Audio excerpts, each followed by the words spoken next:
launched a powerful offensive on Kherson, with paratroopers crossing to the right bank of the Dnipro River.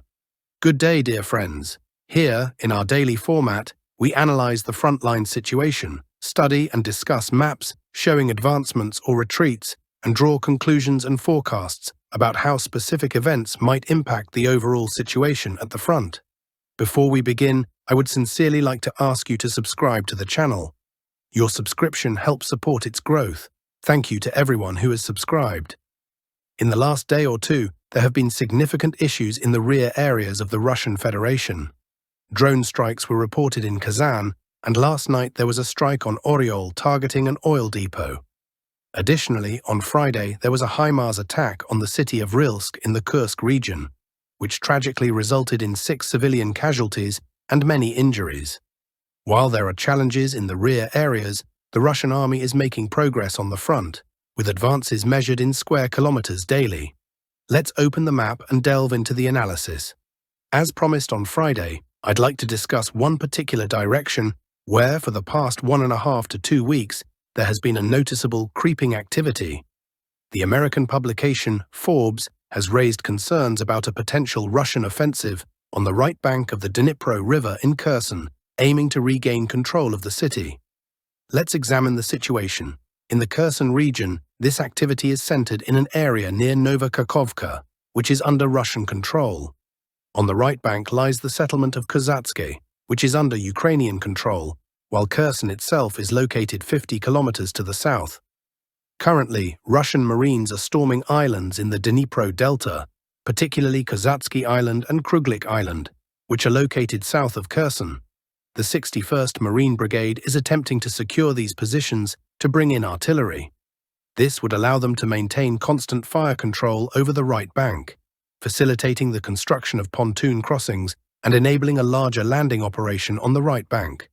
On Friday, reports emerged that a Russian reconnaissance and sabotage group attempted to land on the right bank near the Antonivka Bridge.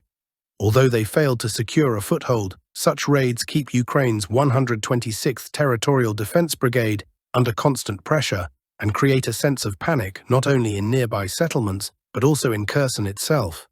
If a large-scale Russian operation to retake Kherson were launched, as is being discussed, it could have negative implications for the Ukrainian side.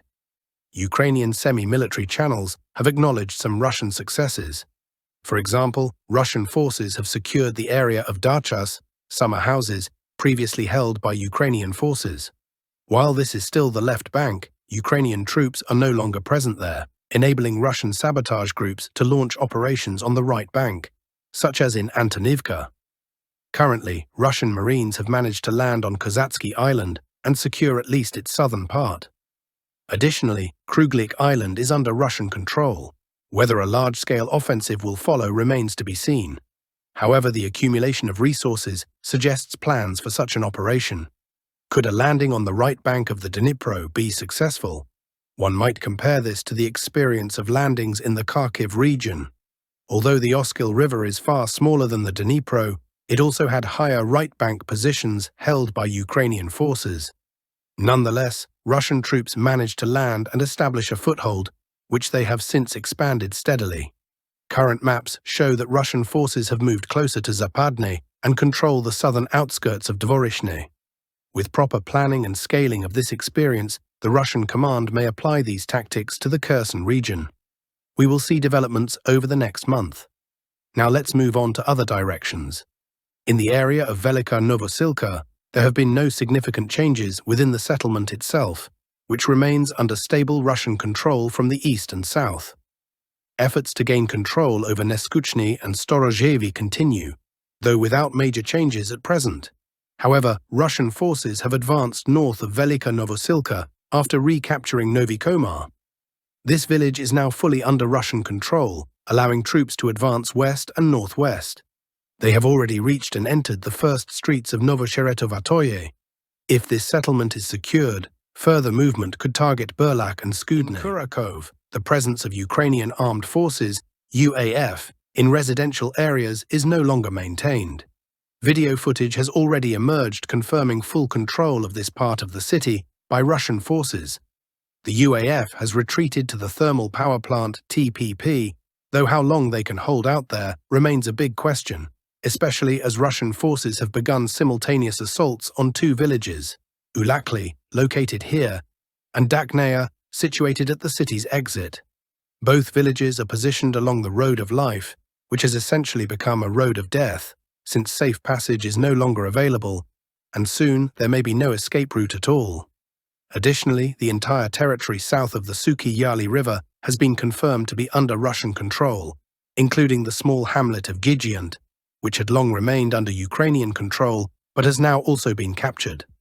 As you can see, this entire area has been marked in red. Furthermore, Zaria has come under Russian control, and an advance of 2 kilometers has been recorded, reaching the outskirts of the village of Ukrainka in this area. In the Pokrovsky direction, the battle for Pishchene and Novovasilivka continues. Additionally, the rectangular area between Shevchenko, Pishchane, and Novotroitske, covering 6 square kilometers, has also turned red and is under Russian control. No other significant events have been reported in this area. In terms of notable developments, attention should also be given to the Kharkiv region, where Russian forces have reached the settlement of Zolovaya. Note that this is a village, not to be confused with a city of the same name in the Kharkiv region, located in the Kupiansk district. Russian troops have entered this village, with parts of it already under their control. Meanwhile, an assault on the settlement of Zarizov has begun here as well. Finally, in the Kursk region, significant events have occurred. Russian forces have crossed the Sudzha River and captured part of the village of Kurilovka. Although the advance here amounts to just 900 meters, the key factor is not the distance, but the strategic potential. If Russian troops succeed in establishing a stable foothold beyond the Peso and Sudzha rivers, the situation for UAF forces around the town of Sudzha will deteriorate sharply. In addition, Russian forces continue attempts to break through from Cherkasskaya Konopelka toward Makhnovka, as well as battles for Kruglikovo, which is now almost entirely under Russian control. From this village, the advance is expected to head toward Malaya Lokhnya to cut off the UAF garrison in Malaya Lokhnya and Pogrebki. There has also been a video circulating online of the interrogation of an Australian mercenary who fought in the ranks of the Ukrainian armed forces. Details have also surfaced about weapons that North Korea has supplied to Russia, alongside long-range 170mm self-propelled artillery units SPG-AM 1989. Koksan. It appears that medium-range ballistic missiles KN-15 Pukuksong-2 are now entering service with Russia's missile forces and artillery. These missiles have a range of 1,300 to 2,000 kilometers, allowing them to strike UAF targets and Rheinmetall infrastructure in western Ukraine from Crimea and various regions of central Russia. The missile's re-entry vehicle on the terminal trajectory can reach speeds of 3.7 to 5 Mach, and its radar cross-section is limited to 0.1 to 0.3 square meters. The latest Patriot anti-aircraft missiles are capable of intercepting these ballistic missiles, but a massive attack involving more than 15 to 20 such missiles would quickly overwhelm the target acquisition capabilities of Patriot multifunctional radars. In the case of combined attacks with Kh-101 cruise missiles, the Patriot PAC-3 missile stock would be depleted very rapidly. That's all the news for today.